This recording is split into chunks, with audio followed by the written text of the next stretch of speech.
જય હનુમાન દાદા। આજે આપણે પહોંચી ગયા છીએ બરોડામાં આવેલા હરણી હનુમાનજી મંદિરની અંદર। આ જગ્યાએ આખી દુનિયાનું એવું પહેલું મંદિર કે જ્યાં આગળ હનુમાન દાદા માનવ સ્વરૂપમાં બિરાજિત છે। આ જગ્યાનો ઇતિહાસ કહેવા જઈએ તો ત્રેતાયુગ દરમિયાન જ્યારે પ્રભુ શ્રી રામ રાવણનો વધ કર્યા બાદ અયોધ્યા તરફ પાછા વળતા હોય છે, ત્યારે હિરણાક્ષ નામના રાક્ષસથી બધા ઋષિ મુનિઓ પીડાતા હોય છે। ત્યારે બધા ઋષિ મુનિઓ ભેગા થઈને પ્રભુ શ્રી રામને વિનંતી કરે છે, આ રાક્ષસના ભયથી અમને મુક્ત કરાવો। ત્યારે ભગવાન શ્રી રામ હનુમાનજીને આ રાક્ષસ સાથે યુદ્ધ કરવા કહે છે। યુદ્ધ 7 દિવસ ચાલે છે તો પણ રાક્ષસ મળતો નથી। ત્યારે હનુમાનજી પોતાનું વિકરાળ રૂપ ધારણ કરીને રાક્ષસને પોતાના પગની નીચે દબાવી દે છે, તો પણ રાક્ષસ મળતો નથી, કારણ કે રાક્ષસ અમર હોય છે। આ વાત પ્રભુ શ્રી રામને ખબર પડતા પ્રભુ શ્રી રામ હનુમાનજીને રાક્ષસને પગમાં દબાવી રાખવા કહે છે। રામજીની આજ્ઞા અનુસાર હનુમાનજી રાક્ષસને પગમાં દબાવી રાખે છે। હનુમાનજીનું વિકરાળ સ્વરૂપ જોઈને રામજી કહે છે કે હનુમાનજી તમે માનવ સ્વરૂપમાં બિરાજિત થાવ, કારણ કે આવનારા સમયમાં આ ભૂમિ ઉપર માનવનો વાસ થશે। પ્રભુની આજ્ઞા અનુસાર હનુમાનજી અહીંયા આગળ માનવ સ્વરૂપમાં બિરાજિત થાય છે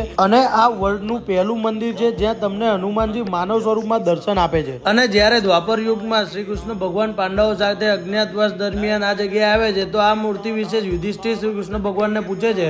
ત્યારે શ્રી કૃષ્ણ ભગવાન પાંડવો સાથે આખી રાત એક અહીંયા રોકાઈને આખી કથા કહે છે। અને આપણા સ્કંદ પુરાણમાં કહ્યું છે કે જો તમે હરણી હનુમાનજી મંદિરના દર્શન કર્યા તો સાક્ષાત હનુમાન દાદાના દર્શન કર્યા। જય હનુમાન દાદા।